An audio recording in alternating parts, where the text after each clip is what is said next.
Welcome back, night wanderers, to Nakora Nights. Every year, hikers enter the Appalachian Mountains. Most return home. Some don't, and the ones who disappear out here vanish without a trace. The trails are beautiful by day, but once the sun drops behind the ridges, the forest changes.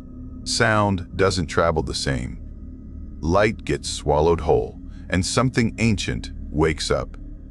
Tonight, we're walking into 10 true missing hiker horror stories from Appalachia. Cases so disturbing, so unexplained, that even search teams refuse to talk about them. Tracks that stop suddenly in the middle of open ground. Campsites found perfectly intact, but completely abandoned. And voices calling for help from places no person could actually be. These aren't urban legends. They're real accounts from rangers, rescuers, and the people who never made it back. Before we step onto the trail together, tell me, where are you watching from right now? And what time is it where you are? Because if it's late, you might hear the forest differently tonight. If you're ready to follow the missing into the dark, hit like, subscribe, and comment. I won't go alone. Now, tighten your laces, keep your eyes on the tree line, and whatever you do, don't answer if you hear your name whispered. This is 10 Untold Most Disturbing, True Appalachia Missing Hiker Horror Stories. Let's begin.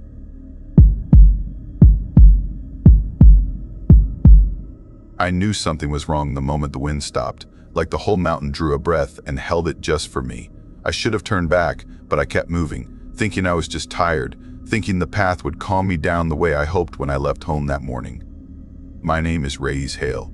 I am 34, and back then I worked nights loading crates at a small shipping yard by the river, a job that paid the bills but drained me in a slow, quiet way. Life felt heavy, like I was walking with wet clothes every day, and I thought a solo hike would shake some of that weight off. People around me went hiking in the Smoky Ridge area of Appalachia all the time, yet I never did it alone, not once. Last November, after weeks of thinking I needed a reset, I picked a route nobody at work talked about. An unmarked path rumored to lead through old mining land. I figured it would be peaceful, just me and a paper map and the kind of silence that helps you think. I had no idea what kind of silence I was walking into. I reached the trailhead just after sunrise, the sky pale orange behind the long, jagged line of pines. The signpost at the entrance leaned sideways like it had given up years ago, the letters worn down by time and storms. I stepped past it slow, breathing in the cold mountain air, hoping the quiet would clear my head. Instead, something strange crept in behind my ribs, something I tried to ignore, a sense that eyes were pinned to my back. At first, I told myself it was just nerves. First solo hike, far from the usual crowded routes. It made sense, or at least I tried to believe it did. I pushed deeper into the woods, and after about a mile, the trail started to fade, not vanish. Just grow tangled with vines and broken branches. I stopped twice to check the map, tracing the thin dotted lines with my thumb, telling myself to relax. I had already come far enough that turning back felt pointless, and the map showed old mining roads ahead. If I kept going, I would hit one eventually, maybe circle back. That was the plan. Then I stumbled into the clearing. A perfect circle carved out of the forest, wrong in a way I felt before I understood. No birds, no rustle of leaves, no distant hum of wind. Just stillness so sharp it pressed against my ears until they popped in a way that made my vision blur for a second. In the center of the clearing stood a tree, tall and dead, black from trunk to the tips of its branches. It twisted upward like it had been frozen mid-scream after a fire. The bark was carved with long gouges, some old and pale, some fresh and dark, shining faintly like they were still wet. I stared at it, my chest tightening. Something moved near the top. A strip of fabric caught on one of the broken branches, flapping weakly in the lifeless air. Red, faded, torn. It looked so much like the flannel jacket my cousin Kane wore the day he vanished 3 years ago, lost somewhere in the mountains during an autumn camping trip. They never found a trace of him, not a shoe, not a scrap of fabric, nothing. But that flannel looked like it belonged to him, the same shade my aunt refused to donate because it was the last thing she remembered him wearing. I stepped forward without meaning to, drawn in by something I couldn't name. The moment my boot hit the clearing, the air shifted around me, thick and heavy. like gravity dipped sideways. My stomach flipped, my teeth tingled. I reached a hand toward the cloth, and that was when I heard it. My name, rasped out slow and wet like someone gargling mud and blood, a sound meant to crawl inside my skull and rot there. I spun so fast my injured knee cracked. Something stood at the edge of the clearing. Tall, too tall, forced to hunch under the branches. Its arms hung low and crooked, the joints bending wrong like broken limbs that never healed. Skin raw, blistered, peeled in strips. Its face had no eyes, just pits cut deep into soft flesh, and yet somehow I felt it staring. The mouth stretched into a smile too wide, too smooth, too full of teeth that didn't belong in any human jaw. And underneath that twisted mess, it looked like Cain. Or at least a version of him, shaped from fog and memory. The cheekbones almost right. The nose almost right. The smile painfully wrong. It stepped forward, bending under the branches, and said my name again, dragging it long like it wanted to taste it. Come back. The sound slid across the clearing and lodged itself inside my ribs. My legs didn't move at first. My breath locked. My fingers shook like cold metal. Then something in me snapped awake and my body moved without asking. I bolted out of the clearing, crashing through bushes, tripping every few steps. Branches scratched my face and arms. I fell once hard enough to knock air from my lungs, but fear pushed me up again. I ran blind, only stopping when I hit an old wooden marker leaning half-buried in moss. I recognized it. A sign from a forgotten path on the map. Relief hit so hard, my knees buckled. I followed that marker like it was the last solid thing in the world. When I reached my car, my breath was shredded in my chest. My shirt soaked through with sweat like I had been running for hours, though the sun hadn't shifted enough for that. I sat behind the wheel, gripping it so tight my knuckles hurt, staring into the tree line, waiting to see a tall, crooked shadow move between trunks. Nothing did, but I still couldn't breathe right until I pulled away from the dirt lot and sped down the narrow road. I didn't tell anyone. Not my coworkers, not my aunt, not my friends. I didn't even try. 2 weeks later, a young man went missing in the same area. Last seen wearing a red flannel jacket. Search teams found nothing except one thing reported quietly by a volunteer online but never mentioned in the official notes. A shallow grave dug near the ridge, freshly turned, empty like whoever dug it was waiting for someone to fill it. And the hikers in that area kept talking about strange things, metallic clinking in the woods when they stopped, like someone pocketing tools and trying not to be heard. And someone else, a trail runner, wrote that she found bundles of hair tied together hanging from branches on the forgotten path, human hair, different lengths, different colors. I should have stayed away, but I didn't. Not completely. I went back once during the day, telling myself I just needed to know. Not far, just up to the point where the air felt wrong before. The trees were normal, no clearing. No dead tree, no circle in the woods. Just thick brush and brambles. I tried to convince myself it was fear mixing with grief, that the fabric wasn't Cain's, that the voice wasn't real, that the thing wasn't shaped like him for a reason I didn't want to understand. I tried to believe the mountain wasn't calling people it once touched, but I still hear that rasp when I sleep sometimes, dragging itself through the dark corners of my room like something hungry and patient. And every now and then, right before dawn, when the world is too quiet, I hear a soft metallic clink outside my window, like someone adjusting tools, waiting. If you're listening to this and you've had something happen in the mountains, anything strange, anything that pulled you in when it should have pushed you away, I want to know. I truly do. Share it below, and if you have a story idea I should cover next, send it my way. A like and a subscribe help more than you know, and sharing this might help someone stay away from places that don't want them to leave. Love you all.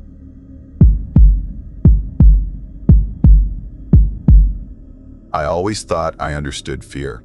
Growing up in the hills of southern Appalachia teaches you early that the woods have their own rules, and if you respect them, they usually let you go home. But what happened last autumn up near Broken Spine Ridge went past anything I ever imagined. Even now, I only talk about it when someone catches me tired or halfway drunk, and even then my voice shakes without me meaning it to. My name is Luca Crowder, and I work maintenance at a nursing home in a small Tennessee town, but this thing happened far from my job, far from anything normal. It still feels stuck to me like cold mud. I had taken a long weekend to drive up to my uncle's old cabin near the ridge, a place that hadn't been touched since he died 4 years back. I kept paying taxes on it, kept pretending I might fix it someday, but the truth was, I didn't want to face the memories. I only went because I felt worn out and angry for reasons I couldn't name, and I thought maybe being on old land might shake something loose inside me. I told myself it would be simple, quiet, just a few days to breathe. The first night felt almost comfortable. I cooked a couple of sausages over the fire pit, walked around the property, and even found the stump me and my uncle used to sit on while he taught me how to whittle sticks into little animals.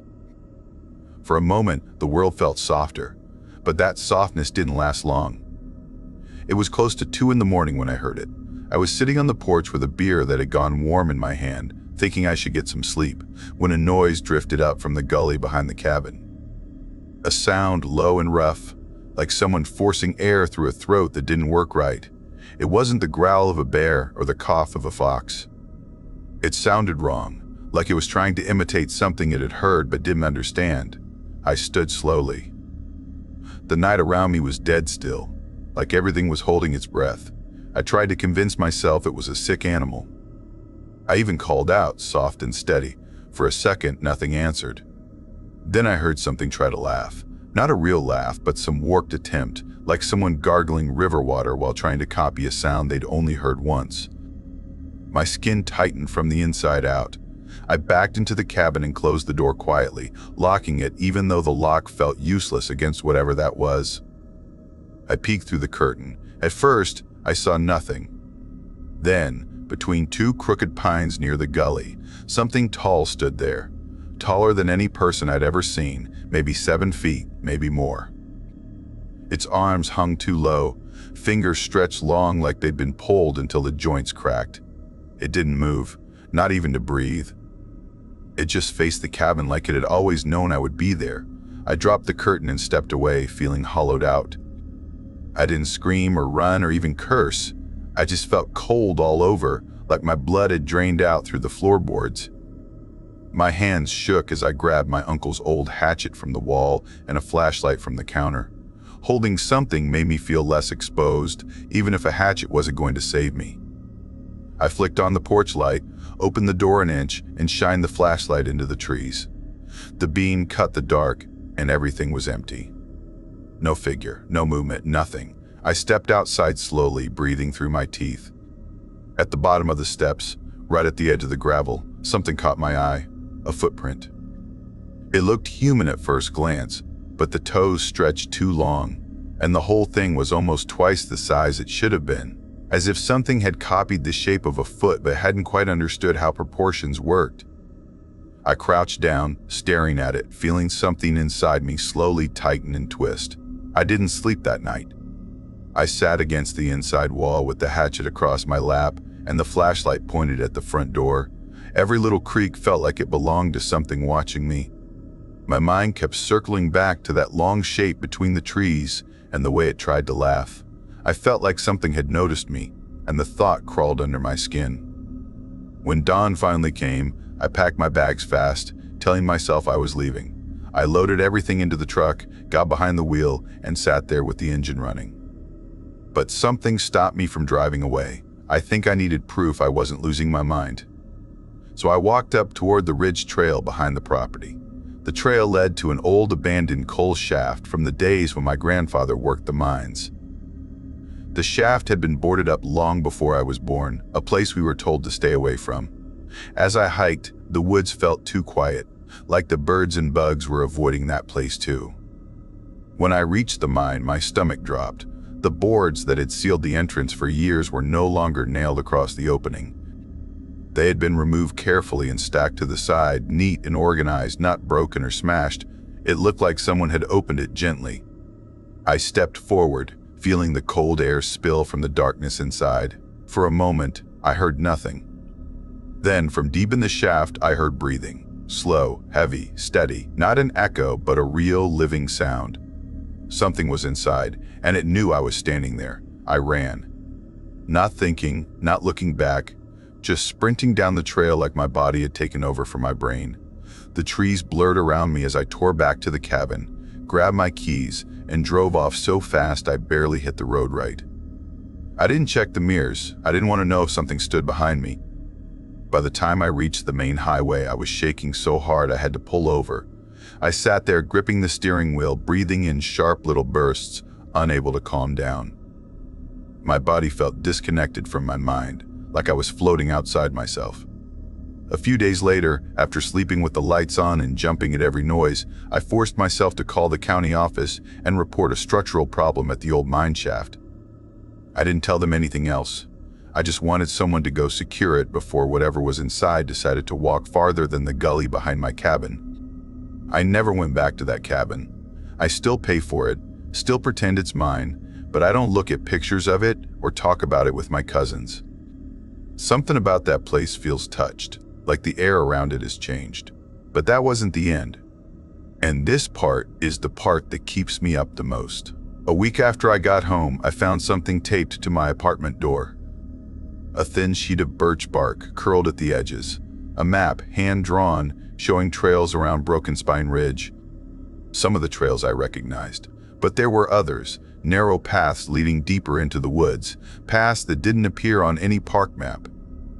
Next to those paths were little X marks, and next to one X, the one closest to the gully near my cabin, there was a tiny shape. A footprint like the one I saw in the gravel. I felt the hair rise on my arms. It was like someone had followed me home, like something wanted me to know its routes. That night, around 3:10 a.m., I got a voicemail on my phone. The number was blocked. When I listened, all I heard at first was breathing. Slow, deep breathing. Then, right at the end, someone whispered 2 words, quiet and close. Don't run. I dropped my phone on the floor and backed against the wall, shaking all over again. The next morning, something else happened. I found a ring of stones set around my front door. Perfectly round, perfectly placed. Like the stones someone put around campers' tents in those old missing hiker stories. My breath stuttered as I stared at them. Whoever placed those stones had done it quietly, while I slept. They wanted me to see it. Fear seeped into my days after that. My eyes kept drifting to the windows, expecting to see that tall figure between the trees, even though I didn't live near any woods. Sometimes at night I heard something knocking softly on the building wall, like fingers tapping. Sometimes I heard that broken laugh in my dreams, that sound like something trying to copy a human voice and failing. I stopped going outside after dark. I kept the blinds closed. I checked every lock twice. I told myself I'd imagine the whole thing, that it was stress and sleeplessness and grief blending together. But the map on birch bark still sat on my kitchen table, and the stones stayed outside my door until I swept them away. Maybe that was a mistake. 2 weeks later, I woke around 2:50 a.m. to the sound of footsteps in the hallway outside my apartment. Slow, dragging steps, too heavy for the old woman who lived downstairs, too deliberate to be some drunk neighbor. I held my breath, staring at the door, waiting. The footsteps stopped right outside. For a long time there was silence. Then something slid across the door, slow and rough like long fingers tracing the wood. I pressed my back against the far wall, shaking, wishing I had never gone to the cabin, wishing I had never touched the footprint or looked into the mine shaft. After that night, I started hearing the breathing again. Not in the voicemail, not outside, but in my dreams. I would be walking a trail that I didn't recognize, and someone behind me would breathe soft and steady, like they were waiting for me to turn around. When I did, I always woke up before I saw anything. My heart felt like it would burst. I thought about leaving the state, maybe moving west or heading somewhere flat where mountains don't exist, but I knew deep down it wouldn't matter. Whatever found me on Broken Spine Ridge wasn't tied to land. It had followed me to my home, to my dreams, into the corners of every quiet room. Some nights, I still hear something trying to laugh through the walls, a sound like a broken river, uneven and wet. The worst part came last month. I woke up before dawn and walked to my kitchen for water. On the counter, where I had left nothing the night before, sat a small stone. Smooth, round, cold, and under it, another piece of birch bark. But this time, the map didn't show the trails near the ridge. This time, it showed streets. My streets. It had drawn a line from Broken Spine Ridge straight to my apartment building. The final mark on the map was placed right over my unit, a little footprint drawn beside it. Every time I try to sleep now, I picture that tall shape standing just out of sight, watching, waiting, learning how humans move and sound. I think it waits for me to make a mistake. I think it knows my patterns now, and I think it enjoys the fear I carry in my chest. Sometimes I hear that whisper again when I'm drifting off, soft as fog against my ear. Don't run. I don't know how long I can keep pretending everything is normal. I don't know how long it can stand watching me before it grows bored. I only know I left something behind in those woods, and something else walked out in its place.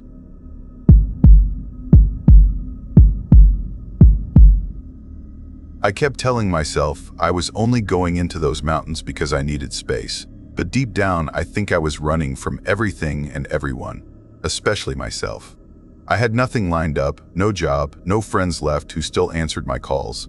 And when my uncle left me an old shack on the side of a slope in the Appalachia range, I told myself it was a sign, a push to get away and start over where nobody knew my name.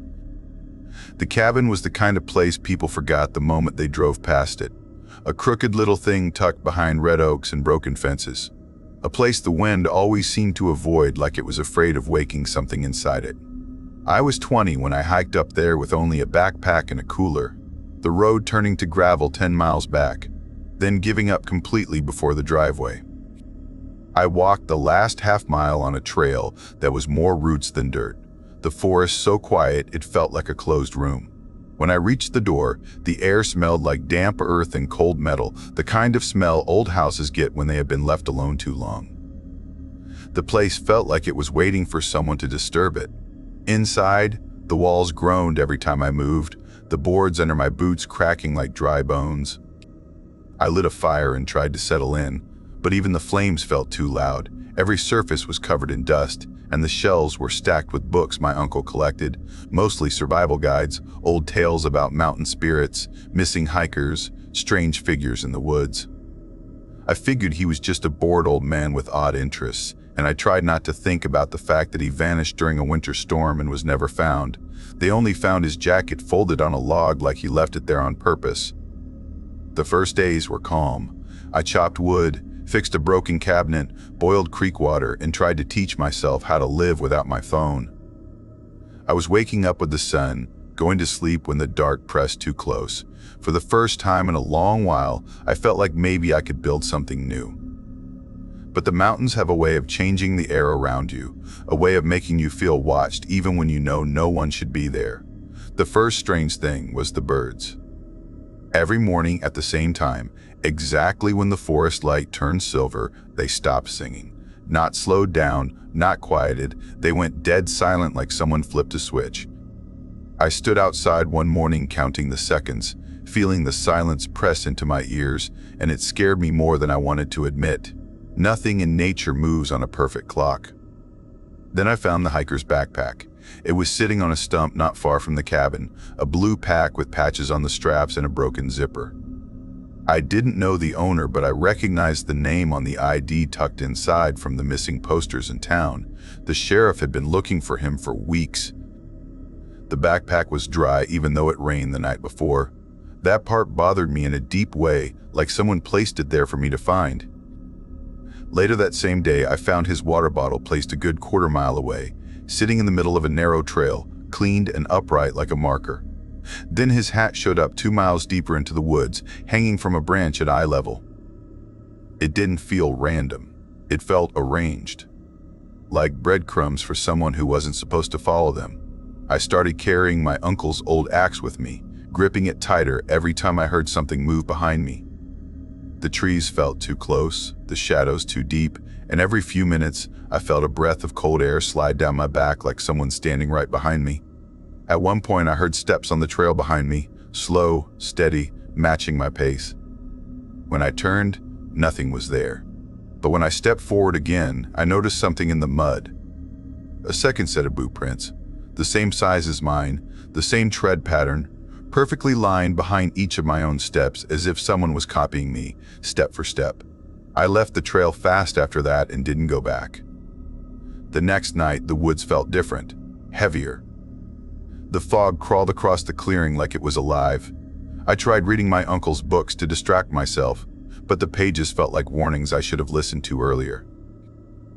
One talked about an old belief that something in the Appalachia woods could mirror you, study you, learn you until it could walk like you and speak like you. It said those mountains were old, older than people understood, and not everything in them belonged to the world we knew. I tried to laugh it off, but the sound felt wrong in the cabin, too thin. When I stepped outside, the air felt like it held its breath. That was when I saw the stroller. It was far from any trail, tucked behind a fallen pine. A baby stroller, dirty wheels, torn fabric, a little plastic toy hanging from the handle. My stomach twisted when I saw something taped under it. A small GPS tracker with a dead battery. No reason for it to be there. No reason for anyone to push a stroller into a place like this. Nothing about that mountain cared about reason. The next night, right after the birds fell silent, someone knocked on the door. 3 slow, heavy hits that shook the frame. I froze, the axe in my hand. The knock came again, then the scrape began, long and slow, dragged down the front boards like metal fingertips pulling at the wood. Then I heard my own voice outside, calling to be let in. Same tone, same cadence, but something was missing, something human. It sounded like a recording of myself, flattened, hollowed out. Then it changed, shifting into my mother's voice, then my brother's, then a friend who died years ago. One after another, the voices wore their tones like masks, each one empty inside. I sat awake until my flashlight died. The scrape circled the cabin, dragging along the walls, tapping at windows, pausing at the back door like it was thinking. I didn't move. I didn't even breathe too loud. When dawn came, the forest felt wrong, like the trees had moved closer in the night. I boarded the windows with whatever wood I could find, spread salt in every doorway, hammered rusty nails into the thresholds. I dug through my uncle's books for anything that felt like protection and did every ritual even if it made no sense. I wasn't sure what I was fighting, only that it knew me now. That night it stood at the edge of the clearing. It looked like me, wearing my clothes, my boots, my height, but the face was stretched too tight, the smile too wide, the eyes too still. It didn't blink. It didn't sway, it just stared as if waiting for me to make a mistake.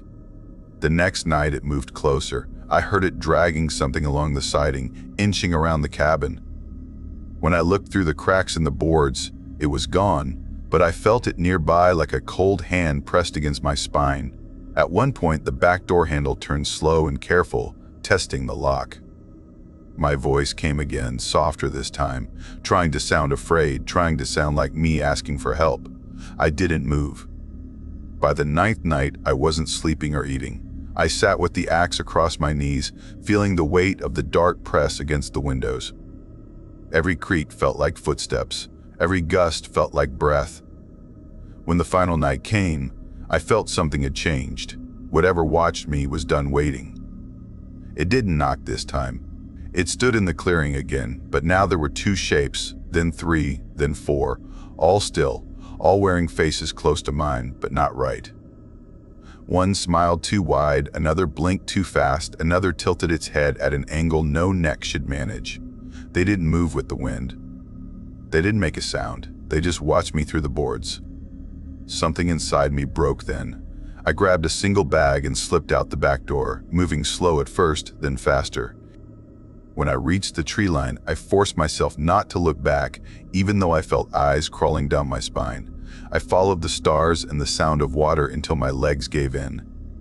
By sunrise, I reached a ranger station, shaking, starving, mud up to my knees. They asked if I was lost. They asked if I took anything. They asked why my boots had 2 different sets of prints leading through the mud. I didn't answer. I left those mountains and I never looked back. I can't look at maps of that county. I can't hear my own footsteps in snow without feeling watched. And sometimes, late at night, I swear I hear something outside my window, tapping slow, scraping long, dragging something thin across the siding, like it finally found me again.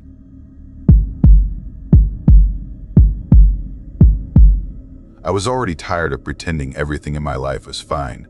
That is why this story begins the way it does, with me walking back into a place I swore I would never return to, a place hidden deep in the Appalachian Mountains where people still whisper old names like warnings.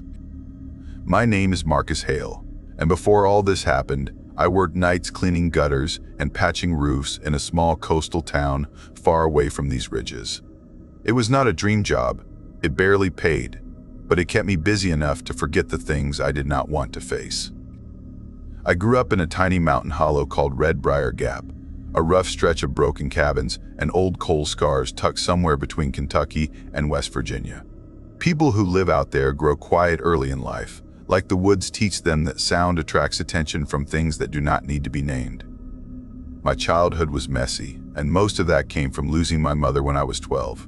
She did not die, she just left, slipped away one night, and never came back. After that, my father raised us the best he could, working long hours hauling lumber while trying to keep me and my younger brother Damon from falling apart. Damon was 5 then, a soft-spoken kid who refused to sleep alone and always hid behind me when anyone new came around. It got worse over the years. He spoke less and less, and by the time he was a teenager, everything he said was clipped down to one single word at a time. Yes. No. Fine. Later. That was it.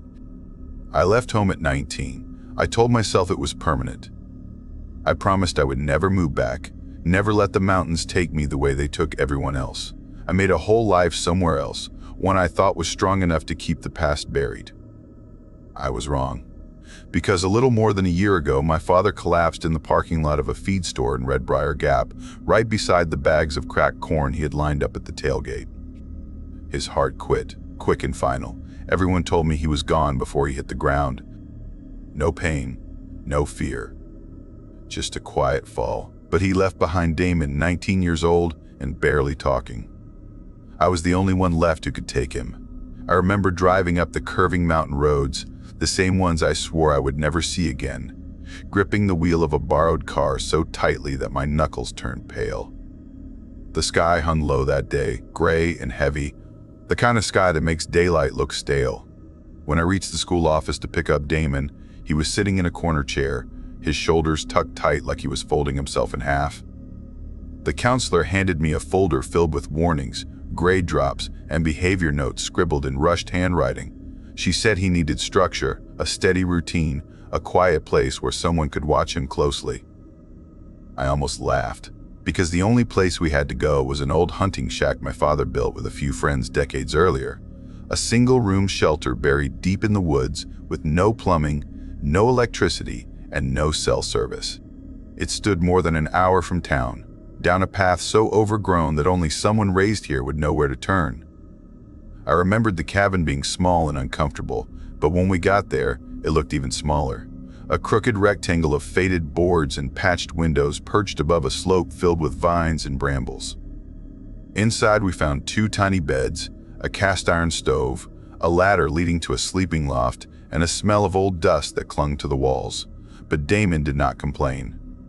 That alone should have frightened me. That first night we sat on the porch and ate canned soup while watching the tree line sway gently under a thin breeze. For the first time since our father died, Damon let out a soft laugh when I tripped on the porch step trying to crush a mosquito. That sound felt like the only bright thing left in the whole world. We played a card game until the lantern dimmed and crawled into our beds. I fell asleep faster than I had in months. The second night broke everything. Sometime after midnight, I heard something knock against the cabin wall. 3 slow taps, each one spaced apart, like someone thinking between each hit. Tap, tap, tap, tap. I held still, listening hard. When nothing followed, I sat up and saw Damon lying on his side, his eyes open and staring at the ceiling. The air inside the cabin felt so still it made my skin feel too small. I whispered if he was all right, but he only nodded once, then said in a low voice that she was knocking. He said it like he was commenting on the weather. She was knocking. On the wall. A cold ache slid down my back, But I got up anyway, went to the door, and stepped outside. The forest was quiet, but the quiet felt like something hiding just outside sight. The moon was pale, barely pressing through the clouds. Everything looked too still, like the world was holding its breath. I stayed there until my legs shook, then I went back inside and bolted the door. The next morning, Damon looked pale, with shadows under his eyes like bruises. When I asked if he slept, he shook his head and said she whispered his name from outside the window most of the night. I asked who, but he just said she was out there and walked away. Growing up in Red Briar Gap, you hear stories passed through generations-old Appalachian tales, warnings wrapped as bedtime threats, things like the Hollow Widow, the Lantern Whisperer, or the Crow Mother. Folks never told them for fun. They told them to keep kids in line, to keep them from wandering after dark, to keep them from trusting the wrong voice coming from the woods. My father always said he did not believe any of it, but he also never let us sleep with windows open. By the third night, whatever was happening had shifted from strange to dangerous. I woke to Damon screaming. I climbed the ladder so fast I nearly slipped, only to find him curled on the floor of the loft, shaking so hard that the boards under him rattled. His right leg was bleeding. 4 long marks ran down his calf, shallow but clean, like something scraped him with sharp fingers instead of claws. I asked what happened, and he gasped that she was there, that he saw her right at the edge of the loft, crouched like she had been waiting for him to wake up. I did not waste time. I grabbed the keys and dragged him toward the truck, determined to get us back to town, but when I turned the key, nothing happened. No click. No lights. No hum. I popped the hood, checking the battery cables, the oil, anything that could explain it, but everything looked fine. Still, the truck would not start. That night, I sat awake, holding a rusted hunting knife my father left behind years ago, listening to the woods breathe outside the walls.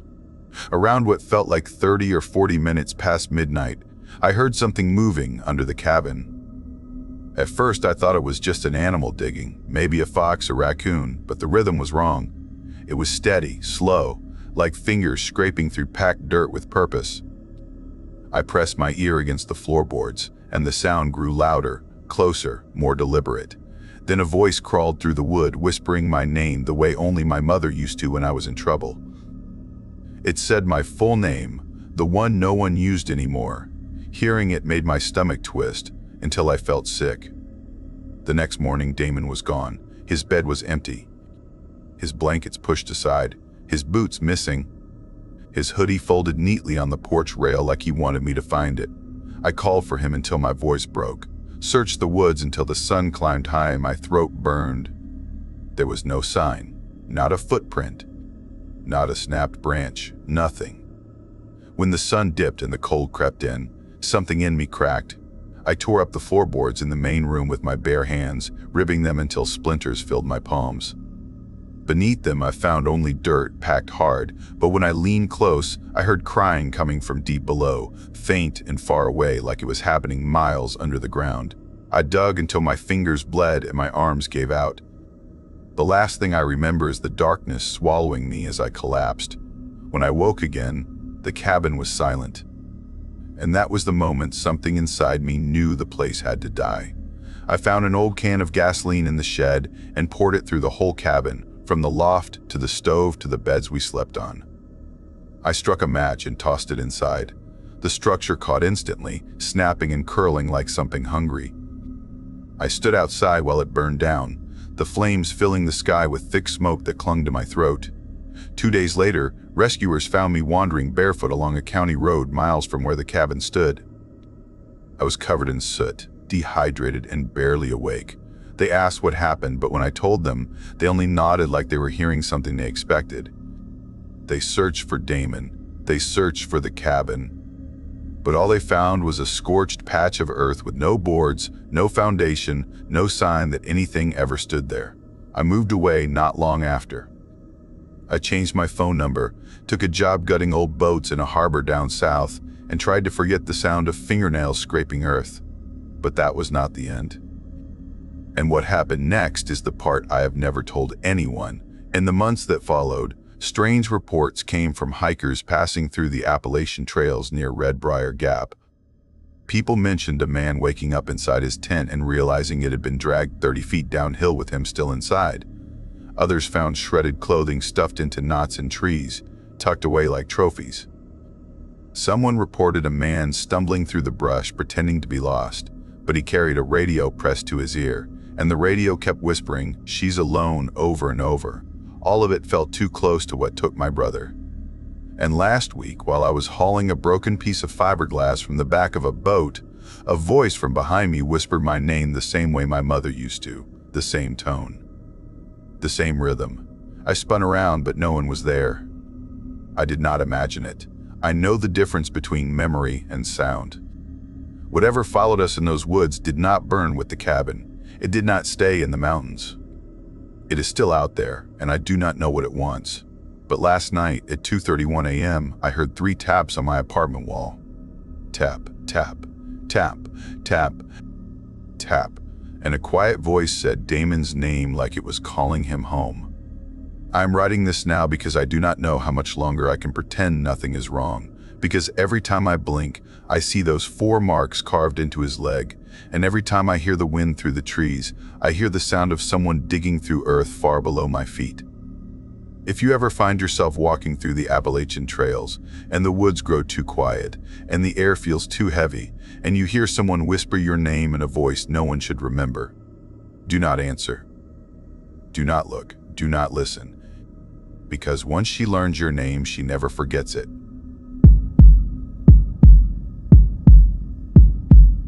I never thought silence could feel sharp until the night everything changed for me.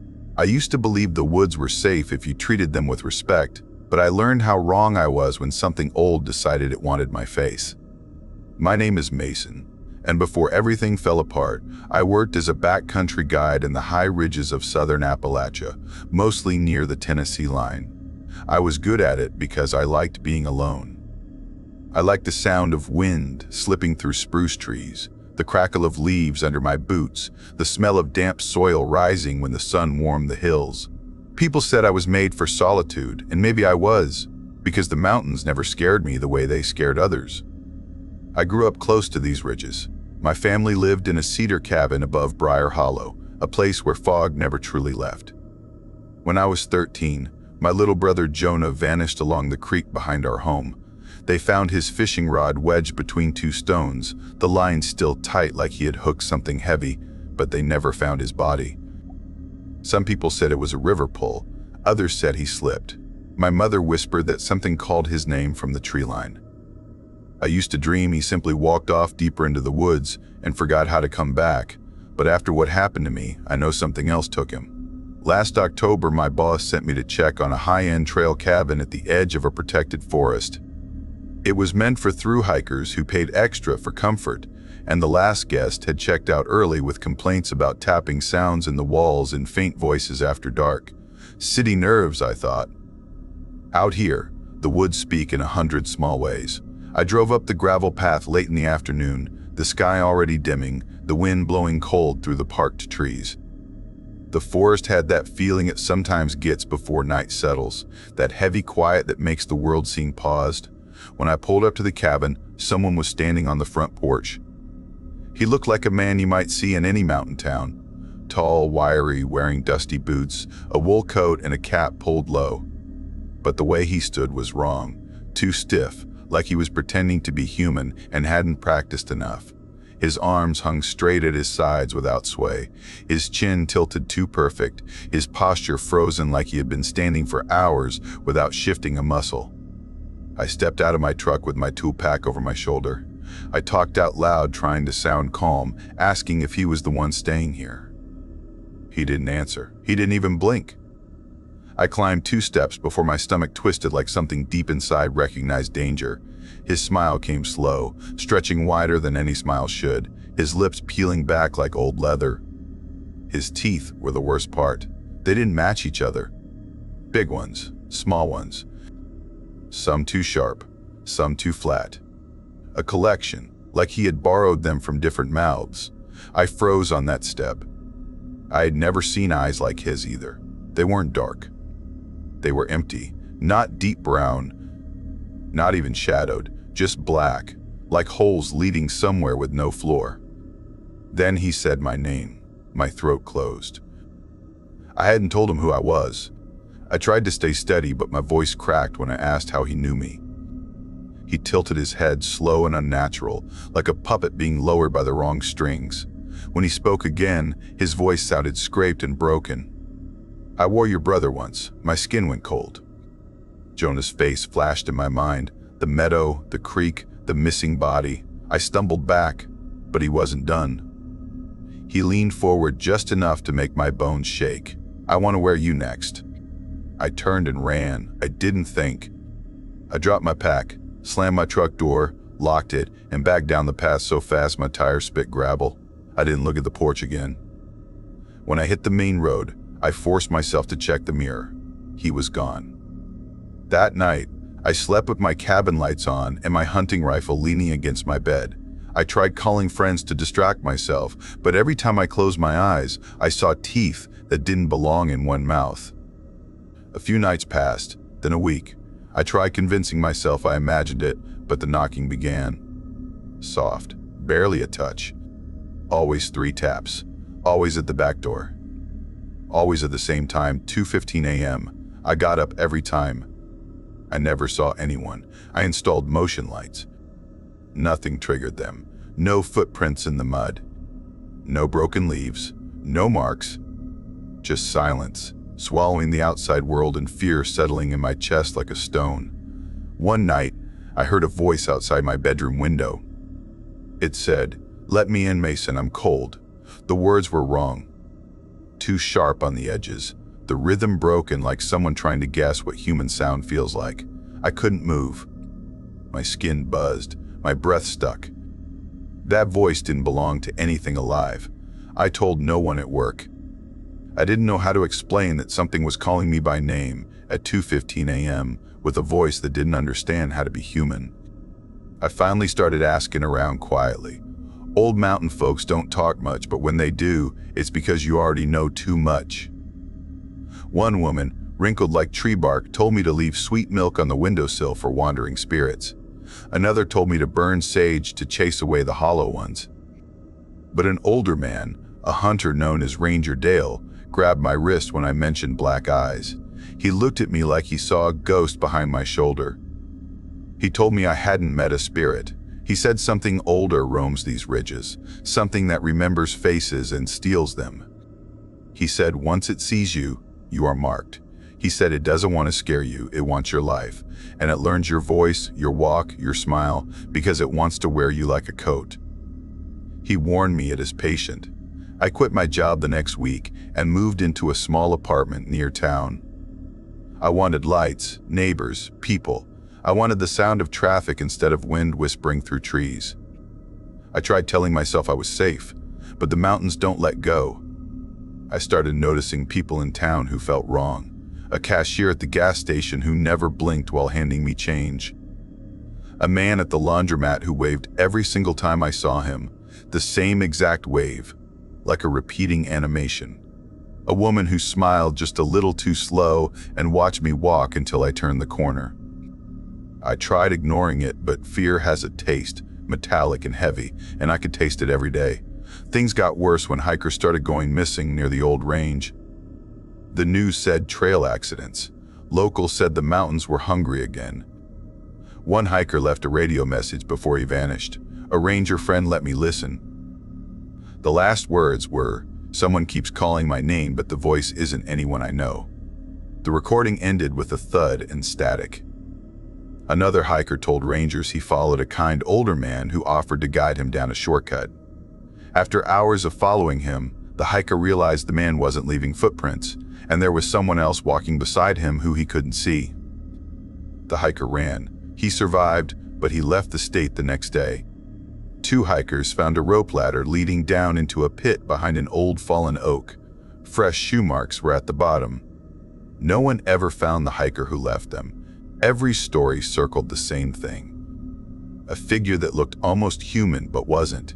A voice that sounded practiced, not real. A presence that always knew your name. One evening, I left my apartment for groceries. The wind was still. The street lamps glowed pale gold. A man stood across the road beneath the dim light. He looked familiar, too familiar. His shoulders angled just like mine. His walk matched mine exactly. His head tilted the same way. He raised his hand and waved. My stomach dropped. It wasn't a friendly wave. It was practiced. Repeated, copied. I stepped backward. My feet tangled, sending me slamming into a parked car. When I blinked, he vanished. That night, I locked every door, every window. I sat in the dark with my back against the wall and listened. Hours crawled by. The digital clock on my stove glowed slow and steady. 2:14 a.m. 2:15 a.m., 3 taps echoed through my home. Soft, delicate, too patient. I didn't move. I didn't breathe. I stared at the door until dawn's gray light touched the floor. I tried ignoring the knocks the next night, and the next. They grew quieter, almost polite, but the voice returned, sliding through the cracks in the walls. "Let me in, Mason. I'm so cold." Its tone had changed. It sounded more like me. It had learned. There are days I think about leaving the state, but something in my bones knows it will follow. Once it sees you, it knows your steps, your scent, your breath. Once it hears you, it can practice your voice until it sounds close enough to use. Last night, I walked into the bathroom half asleep and flipped on the light. I glanced at the mirror. My reflection smiled even though I didn't. I dropped my toothbrush. My knees buckled. I ran into the living room, flipped every light I had, and stared at my trembling hands. When I finally walked back, the mirror showed only me, standing still, breathing fast, eyes wide. But I know what I saw. This thing isn't done. It wants what it said it wanted on that porch. It wants to wear me like a costume, and I think it's close now. Too close. Because just an hour ago, while writing this, someone knocked softly on my door. The same 3 taps, the same careful rhythm. Then a voice came, gentle and perfect. "Let me in, Mason, it's you." My blood froze. It sounded exactly like me. I grew up on the fringes of a small mountain place called Lantern Ridge, tucked high inside the remote edges of the central Appalachians, where the hills roll like sleeping beasts and the fog moves as if it has a mind of its own. The town had 3 stores, 2 bars, and 1 road that always washed out when the rain turned mean. Most people here hunted, fished, chopped wood, and minded their business. I worked as a survey assistant for the county, checking old trails and marking new ones when storms chewed them up. It was steady work that kept me in the quiet I'd learned to love. My mother used to say the mountains don't just hold stories, they remember them. She said the woods can echo things long after people are gone, footsteps that should fade, voices that shouldn't carry. I figured she said those things to keep me from wandering too far as a kid, but I didn't forget them, even as an adult. There were nights I'd walk home from the bar and swear I heard something behind me, just out of sight, something that matched my steps too neatly. Folks in Lantern Ridge didn't talk about ghosts, not the way other towns did, but they had certain warnings spoken low, words like, "Don't whistle in the dark forest," and "Don't linger where the trees grow in a circle," and "Don't ignore what tries to hide in the hollows." I thought it was mountain poetry, nothing more. One cold October morning, after nearly 2 months of nonstop field checks, I woke up to the first day off I'd been given in weeks. I planned to sleep till noon, drink coffee that wasn't from a thermos, and sit on the porch until the sun warmed the boards. But the mountain air had that sharp bite, the kind that pulls you outside whether you planned it or not. It was the kind of cool that carried the smell of wet leaves and wood smoke, and it made you want to walk, just to feel alive. So, I grabbed my small pack, threw in a bottle of water, a granola bar, and an old windbreaker, and picked a trail I hadn't walked in years. It was called Briar Spine Path, an unofficial finger of trail that wound down the back of Lantern Ridge and into thick woods that most locals avoided. Some said it led to a dried riverbed carved long before the mountain towns existed. Others said it never ended in the same place twice.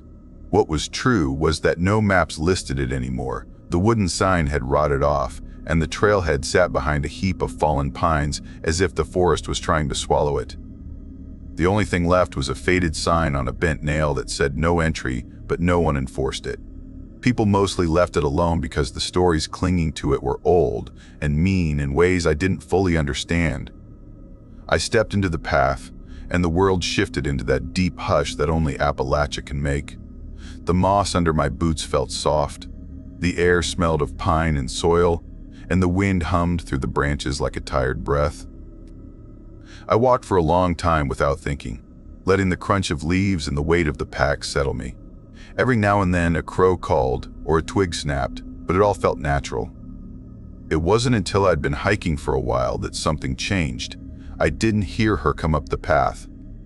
I didn't hear movement, didn't hear breathing, didn't hear anything except my own boots hitting the dirt. Yet suddenly, she was there, standing a few feet ahead like she'd stepped out from behind thin air. The girl looked wrong in a way that made my skin prickle. Her clothes were muddy, her flannel swallowed her frame, and her jeans were torn. Her skin had the kind of gray tint you see on someone who's been cold too long. Her eyes lifted to me slowly, and her voice slipped out like it didn't have the strength to exist. "Please, walk me down the ridge." I didn't question her. Something inside me wouldn't let me. I nodded, and when she reached out, her fingers wrapped around my arm like a piece of ice. They didn't move naturally, stiff and rigid, and the lack of warmth made my stomach twist. I forced myself not to pull away. She held tight, as if letting go meant something terrible might catch her. We started walking, her steps dragging slightly as though the earth fought her. I tried to ask if she was hurt, if she was lost, if someone was looking for her, but she didn't answer. Her lips moved in a steady rhythm, soft and strange, and at first I thought she was muttering a prayer. But when I leaned closer, the words slipped in, faint and heavy. "Lay the bones down, keep the dark around." The way she spoke, it wasn't like a chant, not like a rhyme, more like a lullaby that had rotted into something hollow. She repeated the same line with the same slow cadence, and the hair on my neck stood up as I listened. The deeper we walked, the stranger the woods became. The wind died completely. The birds went silent. Even the insects stopped their buzzing. The quiet grew so thick it felt like it wrapped around us, pressing close. That was when I noticed things off the path. First, a single hiking boot placed neatly on a patch of moss, its laces tucked inside as if someone had been told to remove it. Then, farther along, a small campfire pit still warm, its ashes glowing faintly, but the tent beside it collapsed and covered in leaves, and next to it, a pair of boots lined up perfectly side by side, like someone had ordered them to stay. A few steps later, I saw a glass jar hanging by a string from a branch. The jar was filled with cloudy water, and inside something dark curled and uncurled slowly like it was alive. A rope swing hung from a dead limb farther ahead, swaying even though there wasn't a hint of breeze. The girl kept whispering her line, never changing pace.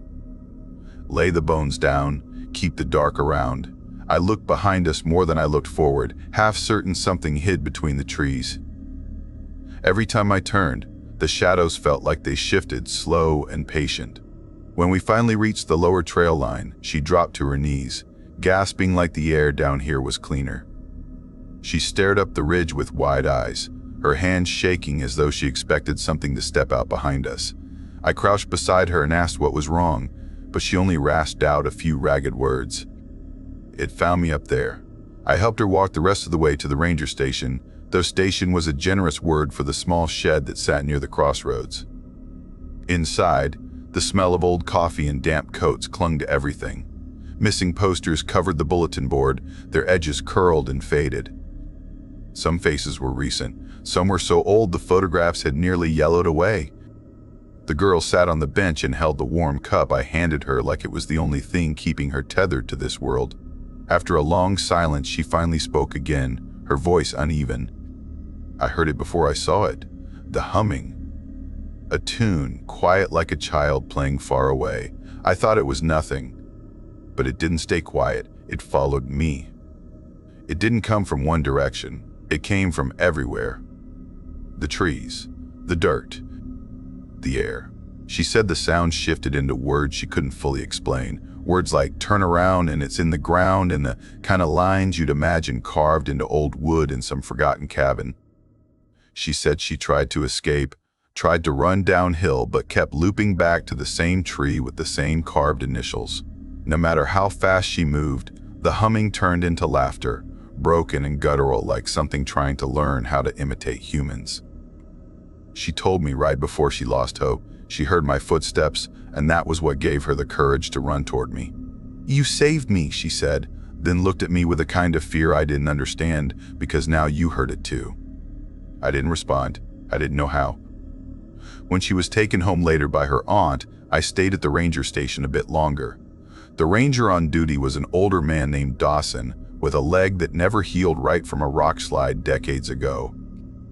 He didn't talk much and only raised his eyes when he had something worth saying. When I asked what he knew about Briar Spine Path, he stared at me with a tired, knowing look. "Some hollows keep what they catch." That was all he said. Before I left, the girl reached out and touched my arm as if she needed to tell me something she didn't have much time to say. "I helped someone like you once." Same trail, same fear in his eyes. I walked him down. I never saw him again when the woods came looking for him. Her hand slipped away like she didn't want contact lingering too long. I left the station with a tight feeling in my chest. That night, I shut every window and locked every door. Lantern Ridge didn't usually bother with things like that, but I couldn't shake the weight in my gut. I lay in bed, staring at the ceiling, trying to convince myself her words were fear talking, nothing more. The clock blinked past 1, then 2, then slipped toward 3. Sometime around 2:17 a.m., I heard something faint drifting through the wall. It was soft, almost gentle, a tune carried by something that didn't breathe like a person. A humming, slow and steady. Then, beneath it, something like a low laugh, broken and wrong, as if testing the edges of its voice. I froze. The sound lingered near the window, then moved across the yard, and then faded into the woods behind my home. I waited, barely breathing, until silence swallowed everything again. The next morning, I couldn't shake a strange pressure in my head, as if something had whispered in my sleep without my permission. I didn't go back to the trail. I didn't step near the woods for days. But the mountains didn't forget me, not after hearing that tune. A week later, hikers found a camera half buried near the lower trail.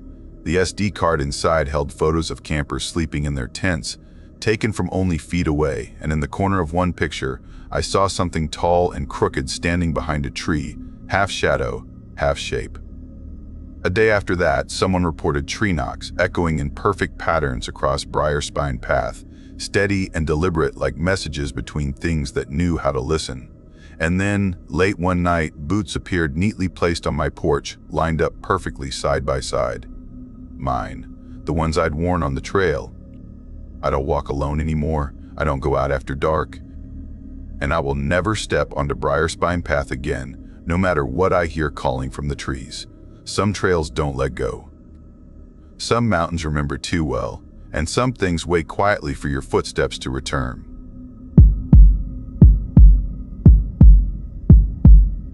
I knew something inside me was cracking the night I finally pushed myself to take that trip. My mind had been stretched thin for months, pulled tight like wire, buzzing with the kind of tire that sleep never fixes, the kind that fills your bones and makes your thoughts stumble. I had been living with Lena for 6 years by then, moving through this strange harmony of work stress and soft moments. She was the science brain, a behavioral biology researcher who read case studies the way other people read love stories. I was the opposite, the one who could tell you every local legend around the Appalachians, every strange footprint found near forgotten trails, every hiker who vanished without leaving a single clue. I loved the mystery of it, the cold edge of the unknown. She loved explaining things. That was our balance. But lately, even that balance had started collapsing. Our life had begun to feel like static, busy, loud, and sleepless. So I told myself we needed a break, a quiet place, somewhere to breathe again. I called it a reset. Lena called it hiding from our problems with fancy scenery, but she agreed, with one rule: no ghost hunting. I laughed, said fine, and we packed like two people trying very hard to pretend nothing was wrong. The cabin I found was on a cheap website that looked coded by a bored teenager during a thunderstorm. Most listings looked like old summer camps left to rot, But one caught my eye: simple wood walls, a tin roof, deep forest around it, sitting near a small isolated town named Burrow Glen in West Virginia. I liked the isolation. Lena liked the porch. We booked it without much thinking. The drive took most of the day. After the last gas station, our cell signal dropped dead. The final town before the mountain roads was Crownest, a place so small it felt like it existed only when someone looked at it. One diner, one post office, one old man who watched us with this quiet look like he already knew how our story ended. He raised one shaky hand as we drove by. Lena rolled her window up and muttered that the place felt like a warning. After Crownest, the road narrowed until it felt like a path meant for animals instead of cars. Sharp curves, sudden dips, thick woods that leaned in like they wanted to swallow the vehicle whole. By the time we reached the cabin, the sun was low and the world was wrapped in long, cold shadows. The forest felt too still, as if even the wind refused to breathe. It made my skin prickle. Inside the cabin smelled like old wood and dust that had been waiting for us. The floorboards groaned under our steps. It wasn't dirty, only forgotten. Time had settled in quiet layers on every surface. The first night almost felt normal. We sat on the porch, passing a small bottle back and forth, the air cold enough that our breath floated like faint smoke. The stars looked painted on. I remember Lena wrapped in a thick blanket, her face softer than I had seen in weeks. She went inside for another blanket, and that was when I heard it, a woman's voice, faint and polite, calling from the tree line like someone misplaced and asking for help. I froze. The sound vanished before I could decide if it was real. When Lena came back outside, I said nothing. Maybe I didn't want to plant fear in her. Maybe I didn't want to plant it in myself. Morning came pale and damp. We found a narrow trail behind the cabin, barely visible under the pine needles. It was on the old printed map, a looping trail, nothing complicated. We followed it, hoping it would clear our minds. But the deeper we walked, the stranger the woods became. The air turned heavier, the smell of wet stone hanging around us. The trees grew so close together, they seemed to press the world into a smaller shape. 2 hours in, the birds went quiet. 3 hours in, the silence grew thick enough that it felt alive. Beneath that silence was something else, a low hum beneath hearing, like a whisper that wanted to be understood but stayed buried. That was when we saw the stairs. They rose from the forest floor, cracked stone, covered in moss, leading up into nothing. No platform, no railing, just steps ending in the cold air. Something about them made my heartbeat stumble. Lena walked toward them like she was pulled, her eyes locked on the top step. She circled them slowly, then placed one foot on the lowest stair. The air around us tightened, like the pressure shifted. She climbed, slow, made it to the top step, and when she turned toward me, her expression was empty, wiped clean. "It's strange up here," she said in a voice that sounded wrong, like someone trying to mimic her through a radio with bad reception. Panic pushed me up the stairs. I grabbed her arm. She flinched like I had yanked her out of a nightmare. We didn't talk. We didn't run. We walked fast, unsure if we were going the right way. When the cabin appeared between the trees, Lena looked more pale than I had ever seen her. She locked every door, checked them twice, then checked them again while muttering under her breath. Sometime deep in the night, the porch creaked. I didn't wake from the sound. I woke from the weight of something watching. Heavy, cold, patient. Then came footsteps, slow, deliberate, 3 steps, then stillness. A soft voice drifted through the wall, calling my name, gentle but wrong, like a person who didn't understand what human voices were supposed to sound like. I didn't move. Couldn't. Beside me, Lena stirred. When I looked at her, her eyes were pitch black, no whites, no color, just 2 circles of darkness staring through me. I stumbled off the bed. My fear broke something inside me. Lena blinked and her eyes looked normal again. She asked what I was doing. I couldn't answer. She went back to sleep. I sat awake until the sun rose. We left without speaking. Packed fast, locked the door even though it meant nothing. As we drove down the mountain, I checked the rearview mirror, and she was there, standing at the tree line, pale face. Hair like wet rope, arms too long, hanging wrong. Her head tilted like someone had tried to rebuild her and failed. She smiled. The mirror cracked with a soft sound like a whisper of glass giving up. We didn't stop until we crossed into another state. Then another. Neither of us spoke until we reached our apartment hours later. That should have been the end, but something followed us. Lena threw away every piece of gear from the trip, burned the map in the kitchen sink, deleted photos, then stopped speaking about it at all, as if silence could erase things that were still walking along the edges of our memories. For a while, we tried living like normal, but nights became strange. I would wake with the feeling that someone had been standing at the foot of the bed. Some mornings, the back door would be unlocked, even though I knew I had turned the lock. Lena began avoiding mirrors, and sometimes, if the apartment was too quiet, I heard that polite voice calling again from a place I couldn't see. Months passed like that. Then I made the mistake of going back to research what hikers had reported around Burrow Glen. I found thread after thread of missing people, hikers who disappeared without leaving a single track. Some mentioned odd noises in the woods, others mentioned a woman standing far behind them, mirroring their footsteps from behind the trees. One man vanished a week after telling his brother that something in the forest was copying his movements every night. Investigators once found a nest in the mountains, built out of broken branches and shreds of backpacks. Inside it were clothing pieces belonging to 4 different missing hikers, all completely dry during a thunderstorm that soaked everything else. They had never explained how that was possible. Another group found a shallow cave with a small room carved out inside, shelves built into the rock, each holding old water bottles with the names of missing hikers written in faded marker. No one had claimed responsibility. No one ever found the hikers. I told myself these were only stories meant to scare people, but a small part of me knew they weren't. One night, about a year after the cabin, Lena came home shaking. She said something had followed her on her walk from the train station, someone stepping exactly when she stepped, stopping exactly when she stopped. She didn't look behind her. She didn't have to. She said she could feel fingers almost brushing her shoulder. We both knew something wasn't right. Something from that mountain had reached us. 2 nights later, I woke at 2:43 a.m. To a soft tap on the window beside the bed. I froze. Another tap, gentle, patient. I turned my head slowly. She was there again, her face pressed against the glass, though we lived on the 4th floor. Her eyes were empty holes. Her jaw hung slightly open like she was remembering how to smile. Her breath fogged the glass in strange patterns that looked like symbols. I stared as her long fingers traced slow lines across the window. Then she disappeared like she had been pulled backward into darkness. I shook Lena awake. She looked exhausted, older somehow, like something had hollowed her out. She didn't ask what happened. She already knew. For days after that, we tried pretending life was stable. We avoided windows.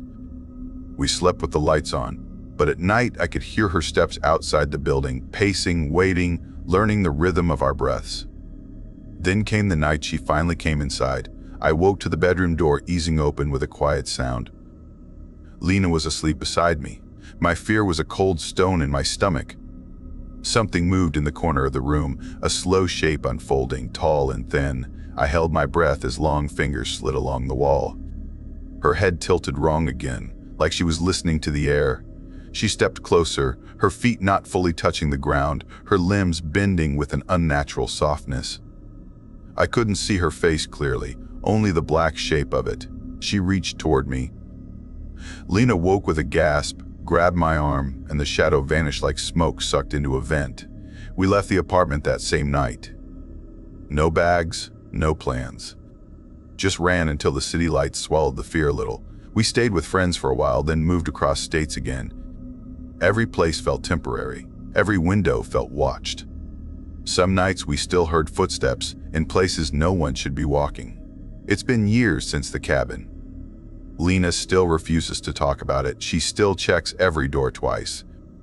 Sometimes she wakes with that empty look like she is somewhere else, somewhere cold. Sometimes I wake and find her standing at the window, staring into nothing, whispering something I can't hear. I've tried to forget, but sometimes, when the night quiets too much, I hear that same polite voice calling my name from just beyond the edge of sound. And when it happens, I know she is close, learning, waiting, patient like the forest she came from. I keep telling myself that maybe she wants something else, something we don't understand, but deep down, I know the truth. We didn't escape the mountains. We only carried them with us. I don't sleep near windows anymore. I don't hike. I don't look over my shoulder when the world gets too quiet. I'm scared that one day I'll see her again, standing a few feet behind me, matching my steps, waiting for me to make one mistake. I know she will come eventually. Things like her don't forget. They don't lose track. They don't stop following. And when she does find us again, I know she'll smile with that broken face and whisper that same soft question she used on the others before they disappeared into the trees. Do you remember me yet? I never understood why some people feel calm in the deep woods. I grew up in a place where a streetlight hum was the closest thing to nature, and even then I slept better knowing a convenience store was around the corner. My name is Marvin. I work in IT help desk support, and I am the kind of person who starts sweating if my phone drops below 50% battery. I like glowing screens and warm buildings and knowing my food comes from a delivery app instead of something that might run away. So of course I ended up with someone like Lena, who believes quiet mountains are medicine. She calls herself an adventurer in a soft voice that makes everything sound peaceful, but she finds comfort where most people would find danger. She once spent a winter weekend sleeping in a hammock tied between two ice-crusted pines just because she said the stars felt close. I cannot even handle a cold shower. When she suggested a week hiking through the Appalachia back trails, I knew it was not a suggestion. She needed space, silence, and a break from people. And I kept telling myself maybe I needed one too, even if a part of me already missed my office chair. We started our hike on a cloudy morning. The air smelled like wet stone, and my legs burned within the first half mile. Lena moved like she knew the path personally, and she smiled every time she looked back at me dragging behind her. I tried to pretend I was enjoying it. I tried to ignore the way the woods swallowed sound and how every snapped twig made my shoulders tighten. But after a few hours, I found something close to rhythm. I was tired, but in a way that made me feel human. We found places to camp, and even though everything tasted like smoke, it felt like we were doing something real. My phone stayed off, buried at the bottom of my pack, and for a while I forgot the urge to check it. By the fourth night, the charm was gone. My legs throbbed, my clothes felt like wet sandpaper, and I wanted a bed that didn't move when I breathed. We had spent the entire day climbing a steady incline that felt like it stretched across the entire map, and when we reached the ridge, I swear my calves were about to detach. That was when we found the small campsite. Just 5 worn sites tucked into a hollow. 3 were empty, 2 taken by silent tents. Moss covered the picnic tables, and the wooden markers leaned like they had been shoved from underground. At the far end of the camp, perched on a small rise, stood a bathhouse. The building tilted as if the ground beneath it had settled unevenly. I expected it to be rotted inside, full of mildew and spiders, but it wasn't. It was old, yes, but working. One tiny laundry corner humming beside a dented coin box, powered by a generator coughing outside. Lena started unpacking, and I said I would do the laundry, mostly because I wanted 10 minutes of being alone with steady humming and no climbing. She smirked and nudged my shoulder, saying something about how she didn't know this version of me. I grabbed the bundle of clothes and walked toward the bathhouse. Inside it was quiet, the kind of quiet that feels too thick. I loaded the washer, used the strange tokens the ranger had given us, and sat on the bench with a worn paperback from my pack. The hum of the machine filled the little room, and for a few minutes I actually relaxed. The warmth from the generator drifted through the air, and I let myself breathe. Then the pressure changed. You know the feeling, the subtle weight that settles on your shoulders when something enters a room, even if you can't see it. A prickle across the skin that shouldn't mean anything but does. I looked up. A man stood in the doorway. I hadn't heard him walk up the wooden steps, hadn't heard the door hinge, hadn't heard a single sound. He was just there, unmoving. His clothes looked wrong for the mountains, too clean, too still.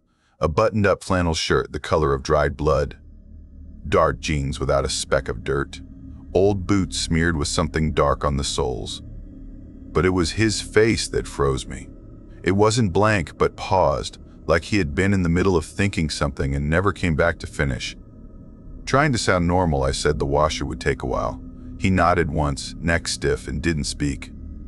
He didn't step closer either. He just stayed in the doorway, like he was memorizing something behind me. After a few seconds, I turned back to my book. My fingers shook a little, and I pretended I wasn't aware of him. When I looked up again, he was gone. No sound of footsteps.